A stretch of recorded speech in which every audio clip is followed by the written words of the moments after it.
Well, hello there. How are you fine people on this beautiful day? We're going farming today, but we're not going farming in first class. We're gonna go farming in that. A lot of my viewers and subscribers aren't from the good old golden state of Iowa or even in the corn belt of America. A lot of you are from other countries. A lot of you are from southern states, out west, deep east, to where you don't have the corn, you don't have the soybeans, you just don't have the, as the farmers say it, the Hawkeye gold.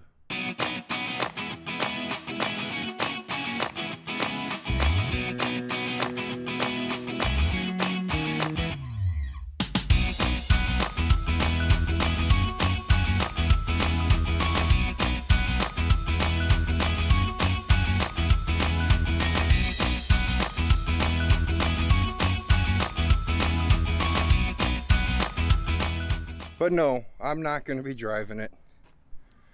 Certain gentleman that's going to be driving it, I'll introduce you to him here in a little bit. For right now, let's get out to the field and have some fun. Oh, wait. You guys didn't think I was going to do this alone, did you? There's my big buddy, Jax. He's the German Shepherd you guys never get to see in the truck. He's just as good as this attention hog here, but this attention hog's a little bit better in the truck, so that's why he's with me. Yes.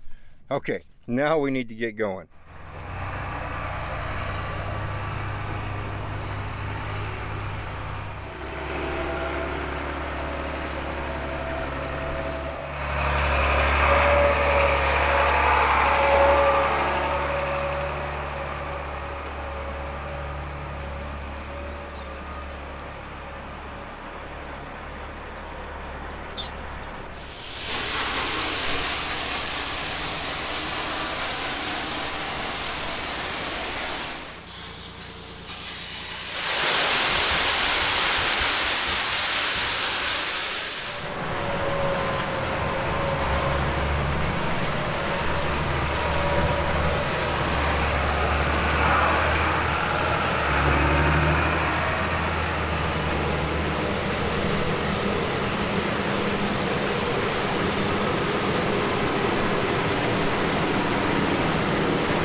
You guys having fun yet?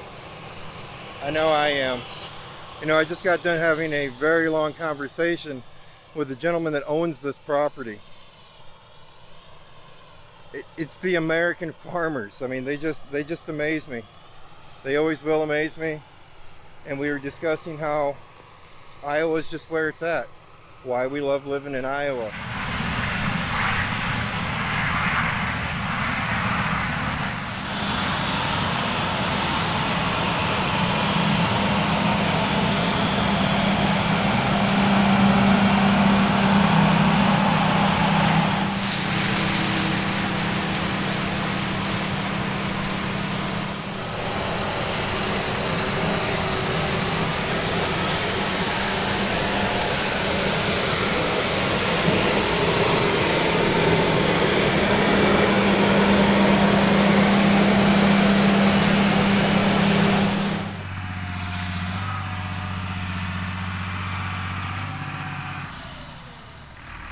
You know what we need to do? This is enough of this walking around and looking at things. What do you say we go jump in that combine, have a little fun?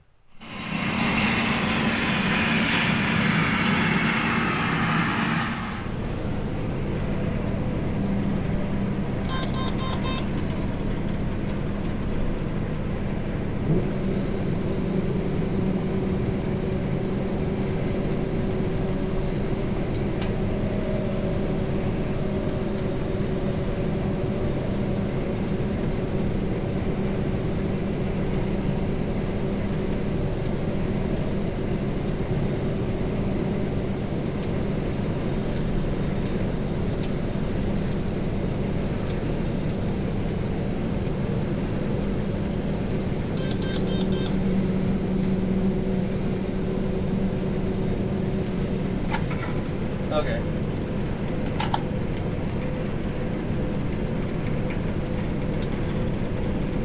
I'm gonna go fill Dan.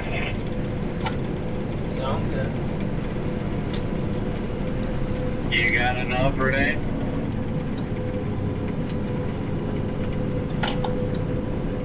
Oh, it's steep here. Oh no, not with these hills. I'll have to do 2 trips. Okay.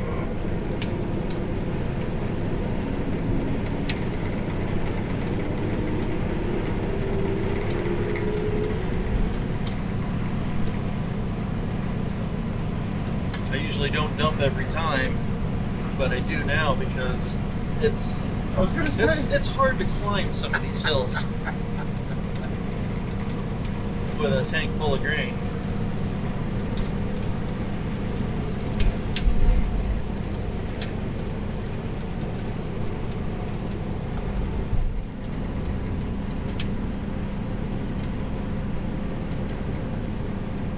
There. All right, guys, we're sitting here with Jason. He's running our machine today, and I'm gonna pick his mind a little bit. Jason, how long you been driving this thing, or you farming? Oh, I've been farming since I was a little kid. But I ended up going to college for a while, switched careers into computer networking, and decided I didn't like that, and come back to farm in '03. And I've been farming full-time since then. There you go. He was explaining to me a little bit ago, because these hills out here, it amazes me what these machines can do on these side hills, how steep you can be leaning, and how, you know, everything about them. And he was explaining to me about the sensors on the bottom of his bean head here. What were you telling me about those?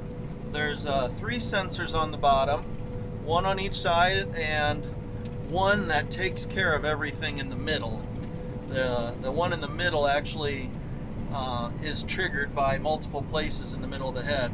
So whenever the ground comes up, it pushes up on that sensor, and the combine knows to lift the head. Or if one of the edge ones gets pushed up, it knows that that side of the head needs to go up. And you can actually watch it tilt on this screen right here. This is not a side hill machine, but it should be with some of the hills we're doing. A side hill machine actually runs the entire machine level all the time, and then only the head tilts to contour with the ground. But this one is not one of those, so the whole machine tips every time we're on a side hill, which makes it interesting. It does you do lose capacity, because if you're leaning heavily to left or right, then all the grain in the cleaning bed lands on that side, so you only have just a little bit of cleaning area, so you got to slow down a lot whenever you're tipped to the side. But once you level out, then you can get your capacity back and go full speed. Well, there you go, guys. Like I was telling you earlier, there's a lot of people that watch these videos. You're probably thinking, oh, this is just normal Iowa harvest, Illinois harvest, Indiana harvest, or harvest all around America. But there's a lot of you, you know, I get a lot of my subscribers from Australia. There's a good chunk of you from Jamaica. There's a good chunk of you from all different kind of countries. And that's just really why I want to be out here right now, is just to show you a little bit of the Iowa harvest. I hope you don't mind me putting my arm here. Nope. I need to hang on. That's fine. We're going down a big hill again. All right, Jason, you know, I'm going to ask you a little bit about your machine here, since I talked to the guy earlier about him owning the property, and you're a custom farmer, right? Yes. So this is your machine. Right. Why don't you tell me a little bit about this combine harvester? This John Deere 9770 from 2010. It's just under 400 horsepower with a 8.1 liter diesel engine. And bean head is a 2006 with an air reel on it. How long is that header? That is 30 feet wide. It's called a 630F for a flex head, because it uses hydraulics to help the cutter bar flex across the ground. So at 30 feet plenty big enough for this neck of the woods? Because I watch a lot of guys on YouTube, or I drive by a lot of farms when I'm in the truck, and they have, it almost looks like double this. going across some of the fields. A 40-foot head looks huge. Is that what I'm seeing? Is probably just the 40 Probably foot head. 40. I think they make some 45s now too, but those are massive. But in the hills, if you look at the ground, you'll see it's not very level, and you have to have a lot of bend in that head in order to make it cut everything. If you look across where I've been, I've flexed over some pretty decent sized bumps and still shaved the ground awfully close. So 30 is kind of the sweet spot in the hills. The hills doesn't come across the camera, as we all know already, but just the fact of back there when we were going back down the hill and we were coming down, I felt like I was going to go through the window. So I'm not hugging him here for I like him reasons, but I do like you, bud. But I'm hugging him here just to try to keep him from thinking I'm going to fall out, but I'm not going to, I guess. I haven't had anybody do that yet. No one yet? No. So but I don't let my kids lean on the window though either. No. So what about like the grain cart and such? Is that all yours too? Yep, that's mine. That's all your equipment? The tractor's a John Deere 8410T. It's from 2001. And the grain cart's a Kinsey 1050, and that is a 09. How many bushels can that grain cart hold? Well, 1050 is what it's rated for, but I've had 1,150 bushels in it before, if the test weight of the grain is just right. And I always hear guys talking about compaction. It just doesn't compact as much. Yes.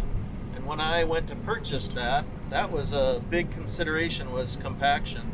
And I did a lot of research on YouTube and anything else I could find, university studies on compaction and yield loss, and figured out wherever a wheeled cart with the same weight would go, the amount of compaction that it would leave, it would end up losing enough yield to pay for the extra $25,000 for tracks in about 3 years. Oh, jeez. So, yeah, I bought it. So by now I should be in the profit zone. There you go.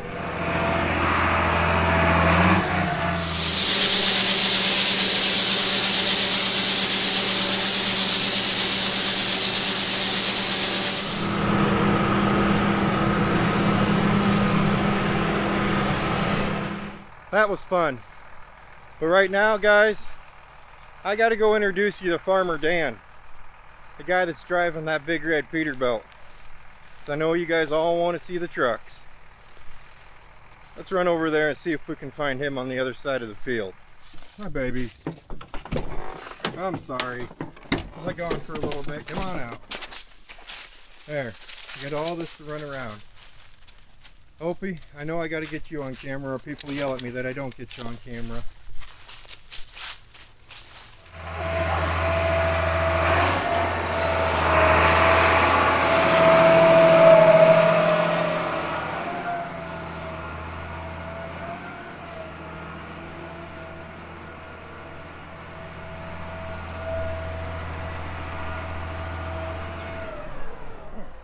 All right, guys. We've been walking around here riding in combines. We're probably going to try getting into that grain cart a little bit later on. But for right now, I know how much you guys love trucks. And earlier, when I was giving you guys a little walk around of that big red Peterbilt, the driver of that big red Peterbilt's right here. All right. The driver of this big red Peterbilt. A couple videos back when I interviewed Roust about Lynn, that old timer driving truck, I told you he was one of 5 guys I really want to interview that had a huge part of me driving truck. Well, this guy standing right over here to my right, he's another one that I got to interview about me driving, or who got me started in driving a truck, just for a simple fact, he's the one who corrupted me. He's the one who made me join this world, didn't give me a choice, told me I had to be a truck driver. Now this is also the guy we've talked about, and I've called him Farmer Dan. Farmer Dan's phone's going crazy right now, but I'm still going to talk to him. Guys, this is Farmer Dan. He hates it when I call him Farmer Dan, but me calling him Farmer Dan is simply for the fact of the matter is this trailer right here, this hopper bottom, is how Daniel makes his living for probably, I'd say, what, 60% of the time? Yeah. 60. He's been in the agriculture world, well, longer than what I can remember. And then if he's not pulling the egg, he's hooking onto some other trailer, going crazy, doing something else. First off, we probably should start off this little interview with, how do you know me? Kurt's my nephew. He's 2 years younger than me. His birthday is 3 days earlier than mine. It all started off when we were playing when we were kids. He bit my arm, I pinched his neck, you know, it goes on. But his mom is my sister, and Kurt loves to drive, and I threw him behind the wheel. That's right. Many, many moons ago, back when I was still green behind the ears, I decided I wanted to drive a truck. And, well, Dan here, he was the one who kind of pushed me into it. You know, a lot of you guys go to truck driving schools, and that's where you learn how to drive a truck. Well, where I learned to drive a truck was with Dan here. We would, well, we'd go out to farm fields, and he'd let me drive around a little bit out in the fields. He was pulling pneumatic a few times. He'd let me drive a few times there. Of course, we weren't breaking the law by no means. I mean, I had my license every single time. But he's the one who taught me, was one of my teachers in driving a truck. And this is a pretty big moment for me to actually be able to interview him. First off, Dan, thank you for letting me interview you. Thank you for letting me ride along with you. How long you been driving a truck? 20 years. Can you tell me 3 positive things about driving a truck? I've been to places that are absolutely beautiful, met tons of people, got to help a lot of people. I mean, it's a life like no other. I've helped support my wife and my 4 children. I've raised 4 beautiful children. And that's pushed you through into the trucking? Yeah, I mean, we all do this for something. Exactly, I agree completely. All right, Dan, tell me about, what I call it Big Red. Does this truck actually have a name? No, Big Red. Big Red? Because I know you used to drive Iron Mistress. Yep. I remember that one. That was my first one. That was your first one. Then you had the Freightliner. Did the Freightliner have a name? Eskimo. Eskimo. Okay, then is this the 3rd or 4th one? I had that dark blue one. That one really didn't have a name. It wasn't around long enough. Yeah. And then this one. Tell me about Big Red. What do you got underneath the hood? The 6NZ Caterpillar. He's got one of those yellow motors, guys. You gonna tell everybody what horsepower that thing's pushing? 722 horse with 600 to the ground. 600 to the ground. And I've had to replace everything behind it. He's like me, guys. There's no reason to drive a newer truck out here when you can drive older ones and keep fixing them. What year's Big Red? 2004. I've owned it since 2006. I put $1.2 million in the seat myself. What do you run for rear ends and 342 Rockwells and an 18-speed Eaton that's been replaced about 200,000 miles ago, and the rear ends, one's got maybe 30,000 on, the other one's got 500. Cool. Drive line was twisted last summer, and it's brand new from front to back. Like I said, he's been in the agriculture world for a long time. That can be kind of rough on a truck, but you still make it done. You still make the money with it, and you still get it done. Speaking of the money, I want to see more about this fancy thing you got back here. Why don't we go take a look at it? Look at that, guys. That thing is a beauty. Oh, it's making noises on us. What was that? It's just shifting. Just shifting. Okay. All right, tell me about your trailer. It's a 2021 Wilson that's a month old. It's high spec, high side, 42 foot by 96 by 78. That is a beautiful trailer. How many lights you got on this thing? You don't know, do you? 2 rows of 9 down the back, 15 across the top header, 11 4-inch down to the bottom, and lights inside, hopper lights, backup lights, a lot of lights. It's the new gunmetal gray that Wilson just came out with. You have a remote control. Yeah, this trailer comes with a remote for the hydro traps. A remote control that opens these up. I got another remote control that opens up the tarp too and turns on the hopper lights. Good Lord. We've covered the basics about this trailer, but I know there's more you want to tell me about it. Or when you were pulling into the field earlier, you actually got a lift axle on your hopper bottom. Yeah. And the thing I love about it, you have a lift axle on your hopper bottom that's you just got 2 tandems back there. Yeah. And you can still lift one up. Yeah. What are the benefits of lifting that axle up? Added fuel mileage, maintenance, basically less tire wear, less brakes, less rubber on the ground. A little bit of everything. I loved that. And you told me earlier something about a scale. You have a scale on this thing? I have an airline that goes all the way to the front of the trailer, and then I've got a digital scale that breaks the air pressure down into pounds in my dash. So realistically, you wouldn't need a scale if you're running, because a lot of times Dan runs this trailer over the interstate. He goes long haul with this trailer too. I mean, he hauls local too, to his elevators, to the farm fields, or out of the farm fields, stuff like that. But he runs this trailer over the road. And what you're telling me is, when you're over the road, you really wouldn't even need a cat scale or anything like that, would you? No, it's within 200 pounds. Within 200 pounds. Yeah. And most DOT out here, they're gonna give you a 200-pound leeway anyway. They gotta give you your body weight. Your body weight. Yep. Well, luckily. It breaks down trailer weight. It breaks. Luckily, down. me and Dan, body weight, we can drop some pounds there. That is great. You know, I told you guys how big this interview was to me, and I can sit here and answer or question Farmer Dan. I'm gonna keep calling him Farmer Dan.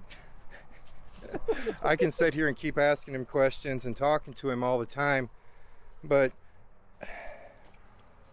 what he did for me in trucking, to not only get me started in trucking, to encourage me to become an owner operator, to encourage me just to keep going.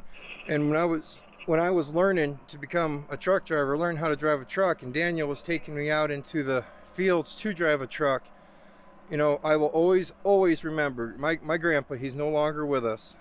I will always remember he actually rode with me over to Carroll, Iowa to get my CDL, and we took an old beat up Volvo over there, and he would give me all kinds of stress on the way over. He kept saying, you know, I know you can shift better than this. Why aren't you shifting this thing right and everything?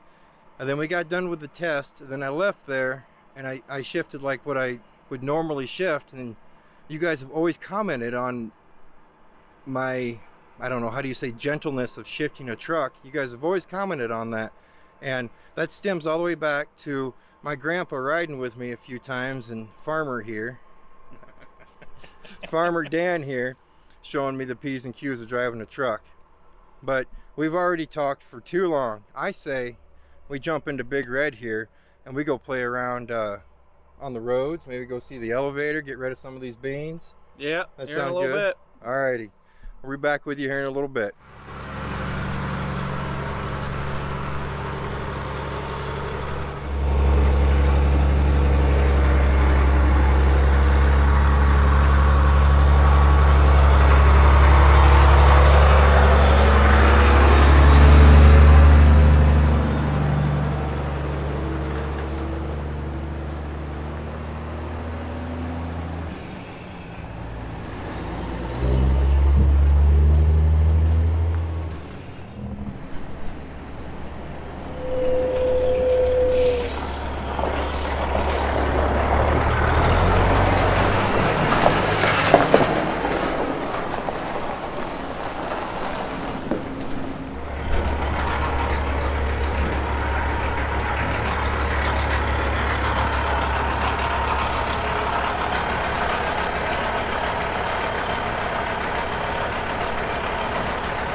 What'd you guys think of all that?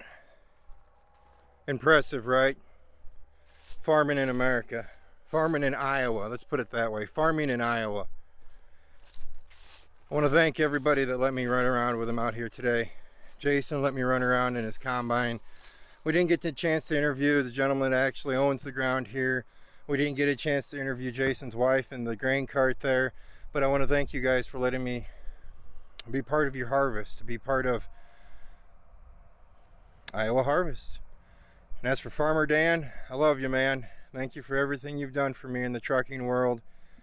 And I appreciate you letting me run around with you a little bit. I think we're going to come back out during corn harvest, and that's when we're going to bring little Bud, because he's going to be mad at me that I didn't bring him. He's going to be extremely mad at me. Extremely. We have some football to go watch now, so we better get to it. You guys be safe, and as always, I'll see you next time.